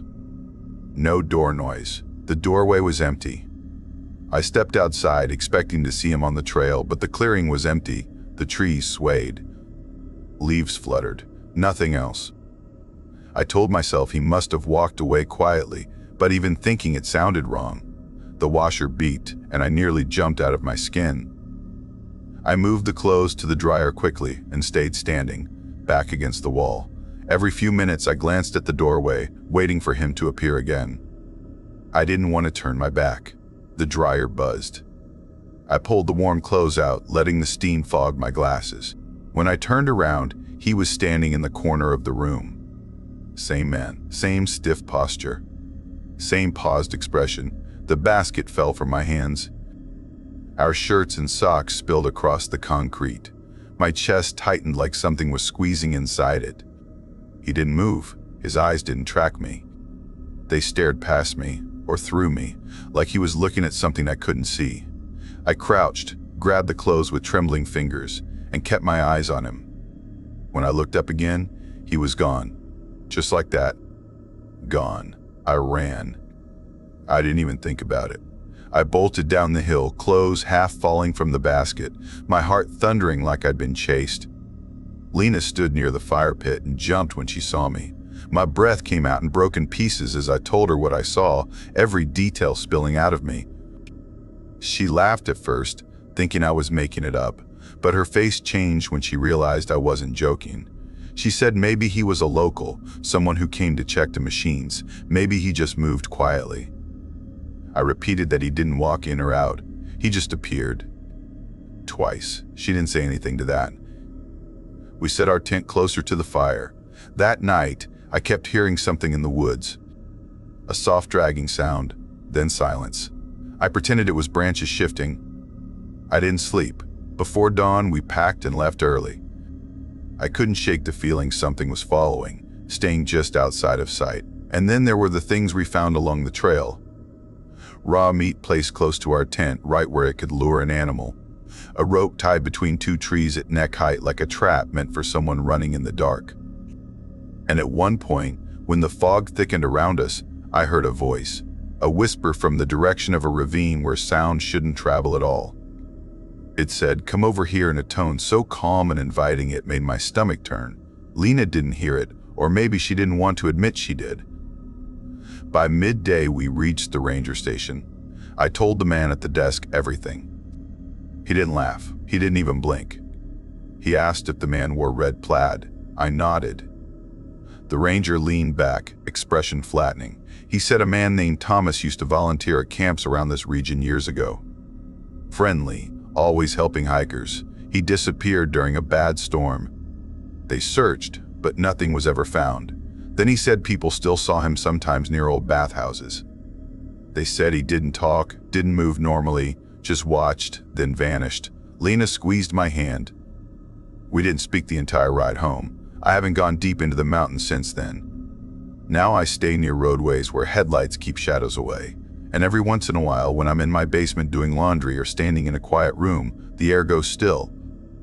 My skin prickles the same way it did in that bathhouse. I don't turn around right away. I already know what it feels like when someone is standing too still, watching something beyond you. And I've learned they don't always leave.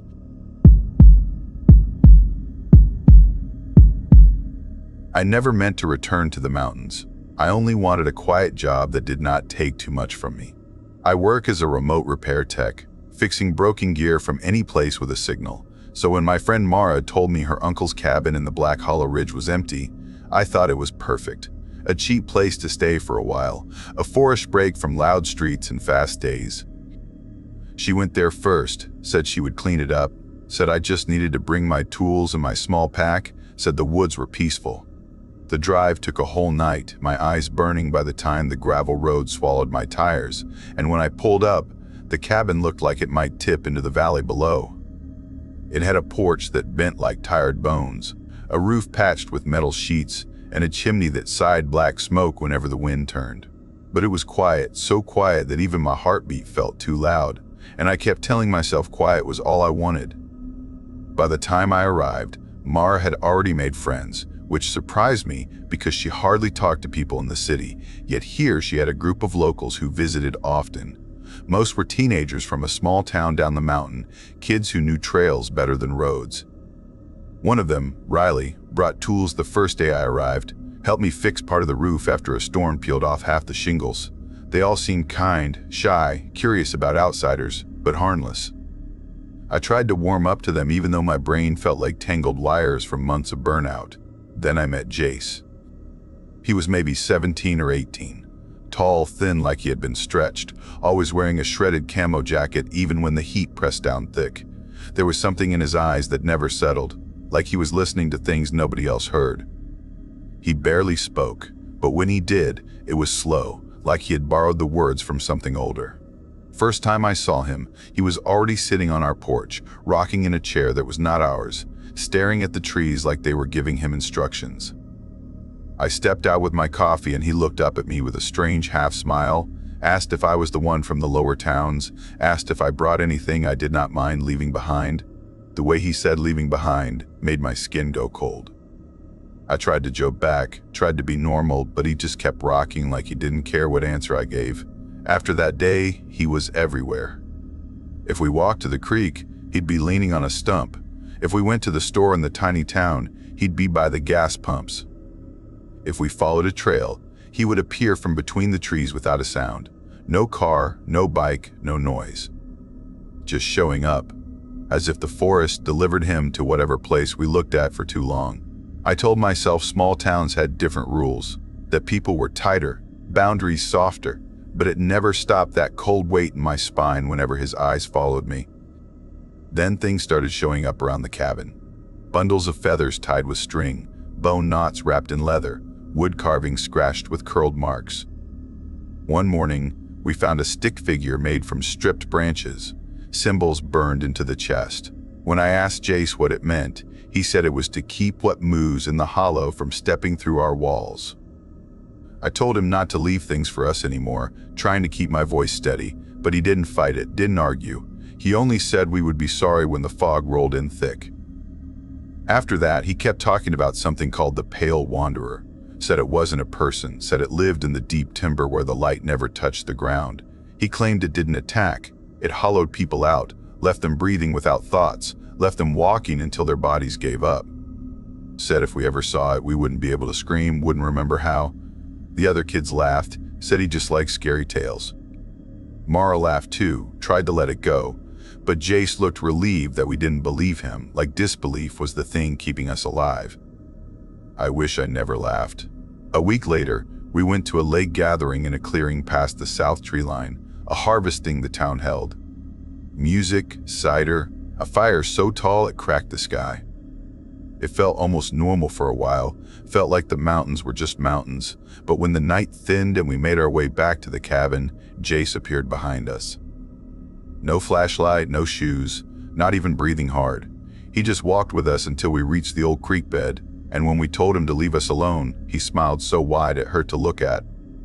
He said it already knew where we slept. We didn't even answer. We just walked faster. Later that night around 2:17 a.m., we heard the first scratching. Soft at first, like twigs on wood, then louder, dragging, pulling. Something thumped on the roof like heavy steps.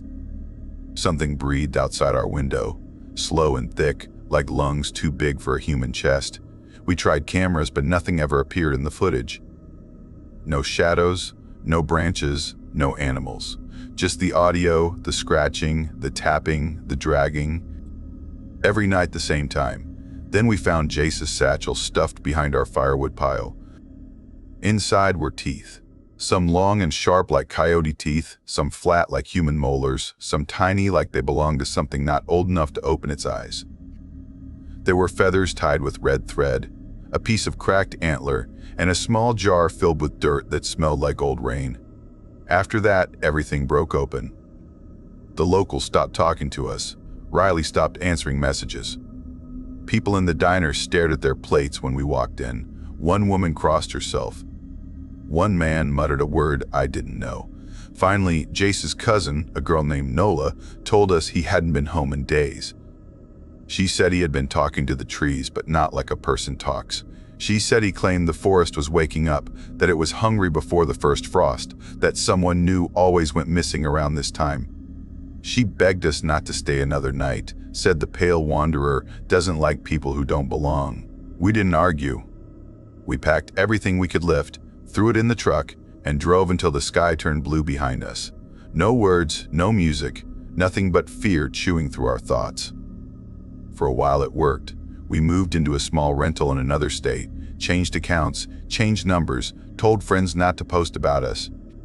The first few days felt normal, or close to normal. Then one morning, I found a feather tied with red thread on our new windowsill. No noise, no footprints. Just that. We didn't bother unpacking the rest. We moved again. Now we don't open the curtains at night. We don't talk when the fog crawls up the street. We don't walk near trees after dark. We don't talk to strangers who stand too still. We don't look outside when we hear scratching because we know we won't see anything except what is left behind when something older has already passed through. I tried to convince myself it was all in our heads until I met a hiker last month while I was getting coffee on a quiet morning. He had a trembling voice, said he woke up one night on a trail deep in the Appalachian stretch and found a ring of silent men around him. Men in old camouflage who stood without breathing, without blinking. They stayed until morning light and then were gone, not leaving a single footprint in the soft dirt around his sleeping bag. He left the mountains the same day. He said he still dreams of them staring down at him without eyes. 2 weeks later, a trail worker near the national park told me he found fresh carvings on trees marking dates. Dates when hikers vanished. He told me the symbols didn't match anything used by rangers or survey teams. He said they looked more like warnings than memories. And last night, at 2 a.m, I woke to faint laughter coming from the woods behind our new place. Children laughing, soft and echoing like it came from far away and right next to me at the same time. There are no children living anywhere nearby. The nearest home is a mile up the road. I listened until the laughter stopped. Then I sat in the dark with my hands shaking, afraid to even breathe too loud. Mara says it will fade, says if we keep moving it won't find us, but she says it in a voice like she's trying to convince herself. I don't think distance matters. I don't think roads matter. I don't think houses matter. I think once something knows your name, once something has watched you sleep, once something has followed your breath through the fog, it doesn't let go. Tonight, the fog came in early. The house is wrapped in it like soaked cotton. The lights flicker like they don't want to stay on. The scratching started again, slow and patient. Something taps the window with a rhythm like knuckles that forgot they were bones. Mara is in the other room, trying not to cry. I sit here writing, hoping words keep me grounded, hoping if I speak the truth will protect me. But right now I hear something else too. A dragging sound across the porch, heavy and slow. The kind of dragging that means something is bigger than it should be, something that doesn't move like a person. I hear breathing again, deep and wrong. I hear a voice outside, low like wind but shaped like a word, calling my name, stretching it out like it has all the time in the world. I keep telling myself not to look, not to stand, not to reach toward the blinds, but something is tapping again, soft at first, then harder. Something wants me to see it. Something wants me to forget how to scream. If the pale wanderer is real, if the thing Jace feared was not some mountain tale, then I understand now why he never argued, why he stared too long at shadows, why he said disbelief kept it from noticing us. Because now it has noticed. Now it has learned my name. Now it is tracing it on the wood with something sharp. I don't know how long the door will hold. I don't know if the fog will seep in through the cracks. I don't know if the breathing will stop when the sun rises. I only know one thing. Something is standing just outside the window right now, and it is taller than the frame, and it is waiting for me to look up.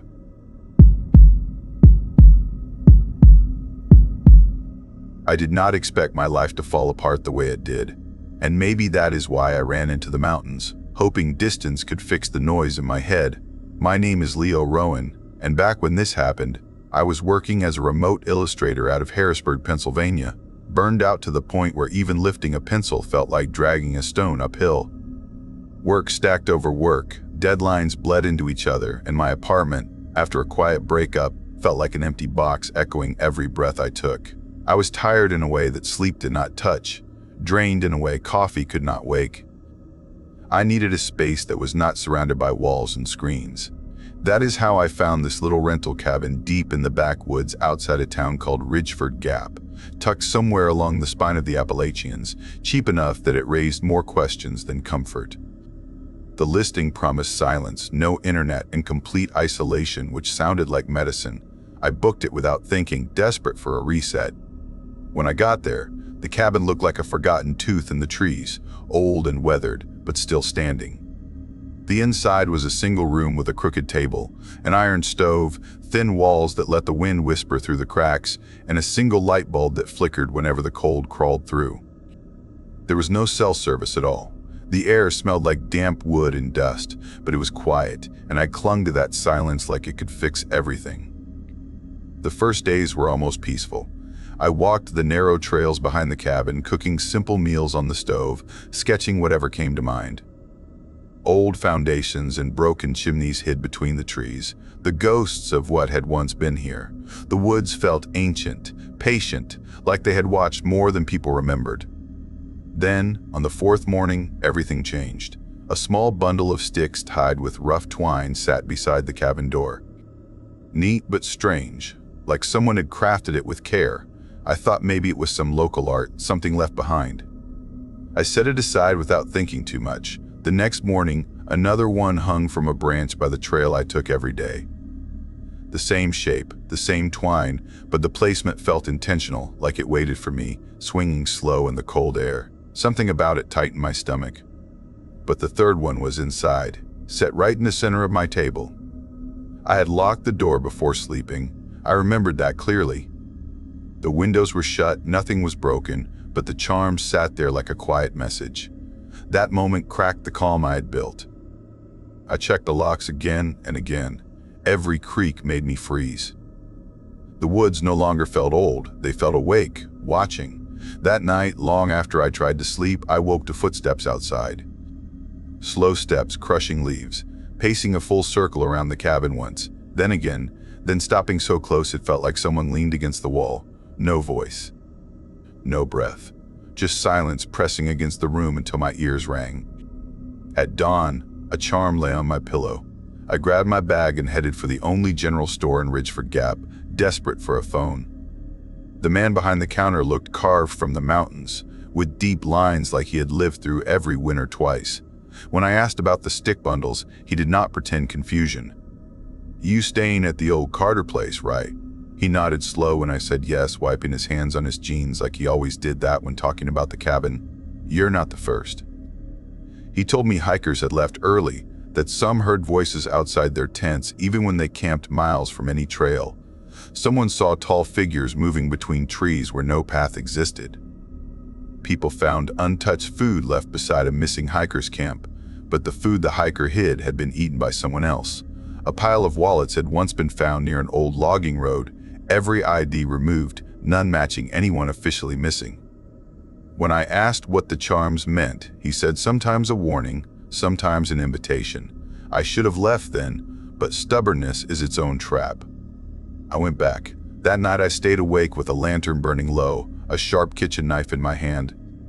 The fog rolled in thick, pressing the windows white, wrapping everything outside in a shapeless blur. Around midnight, the fire in the stove went out without a sound. No pop, no draft, just sudden darkness swallowing the room. Then I saw them.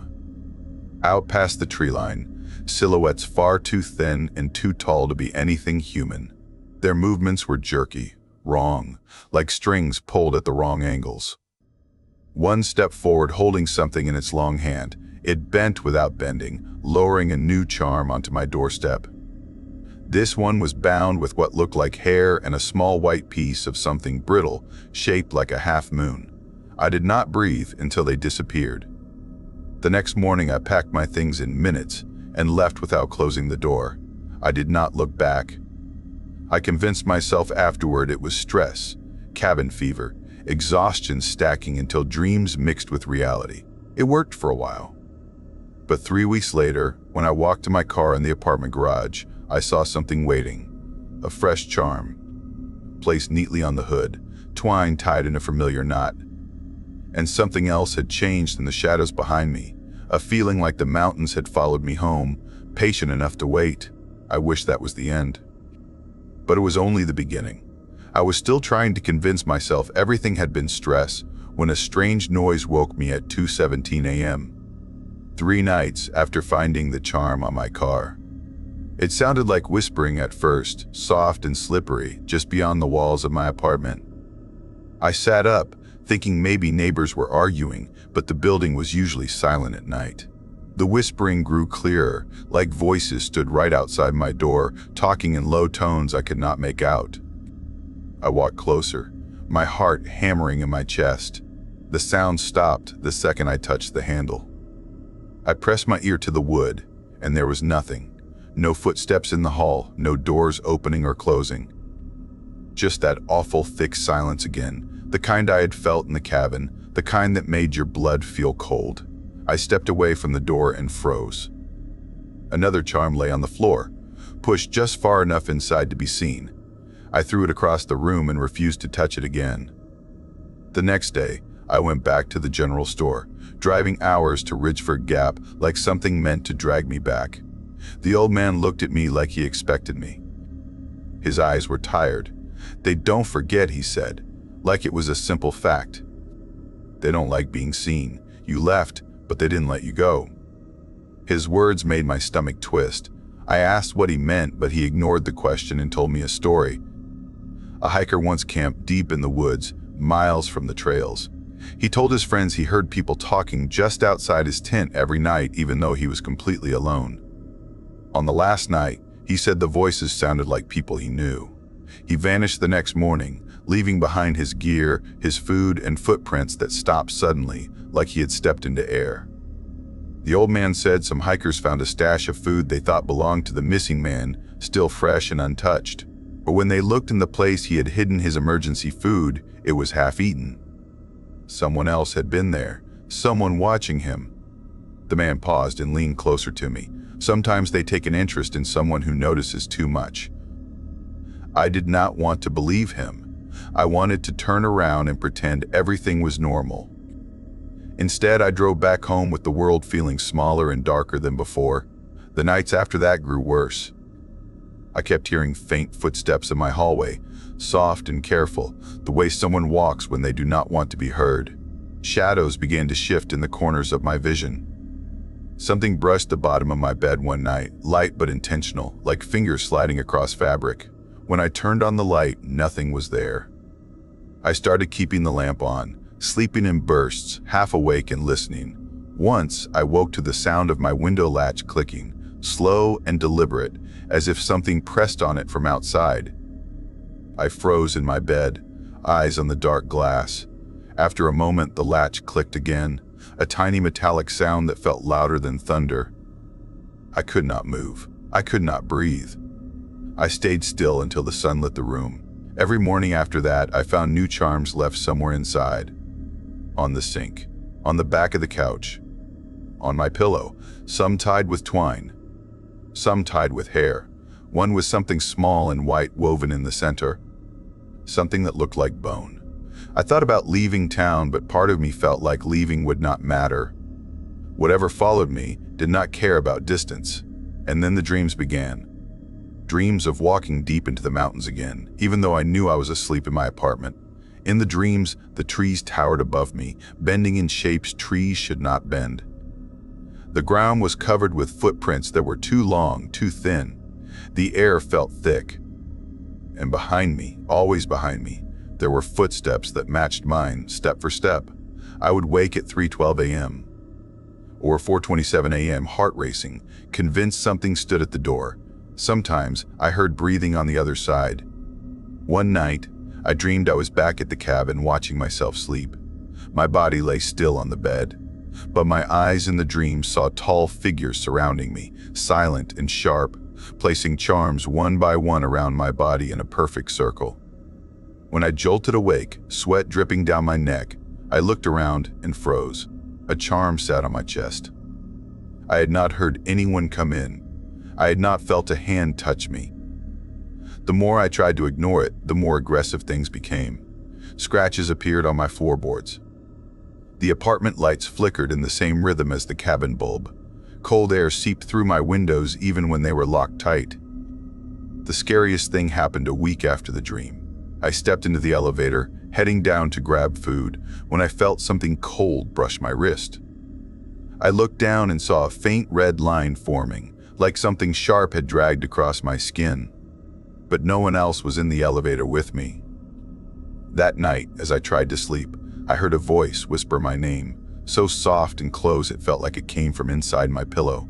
I sat up and saw a tall shadow near the door, too thin, too long, bending in a way the human body does not bend. My breath caught in my throat.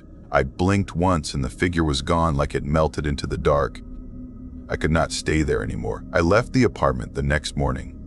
Drove without stopping, no plan, no idea where I was going. I just drove, hoping distance would shake whatever clung to me. But distance did not matter. Not when I stopped at a rest area and found a charm hanging from the rearview mirror. Not when I checked into a motel and found another one under the pillow. Not when I tried to sleep in my car and woke to the sound of faint whispering from the back seat, though no one was there. I kept moving for days. On the fifth day, around sunset, I found myself back on an Appalachian road. I did not want to be there. I did not remember choosing the route. But the mountains rose around me like walls, and the sky darkened fast. My car sputtered and died at a lonely pull-off point, the engine silent. No signal. No lights except the moon cutting thin rays through the trees. The air felt wrong, heavy. Watching, I stepped out slowly. The forest was quiet in a way that was not natural. Not even insects made noise. The silence felt thick, pressing on my ears. Then I saw footprints in the dirt. Long, thin, uneven. They led toward the tree line. And farther ahead, in the dim light, I saw movement, tall shapes, bending shapes, watching me. I backed toward my car, heart pounding so hard I thought it might burst. The shapes moved closer, slow and deliberate, their limbs stretching too far in each step. My breath broke into sharp gasps. Then I saw something at my feet. A pile of wallets, old, weather-worn, every ID removed. None of them mine, not yet. The shadows moved closer. The air thinned. And the last thing I remember before everything went black was a whisper near my ear, soft and familiar, like my own voice twisted into something hollow. Come back. I woke up in my car at sunrise, headlights off, engine working again, the pile of wallets gone. My head pounded and my thoughts were blurry. I checked the back seat and froze. A charm sat there. Large, new, tied with my hair. I do not know how I made it home. I do not know why they let me wake up at all. But I know they are not done. Every night since then, I hear footsteps in the hall. Every morning, I find a charm somewhere new in my apartment. One day soon, I think the ID missing from a wallet will be mine, and I do not know if I can stop it.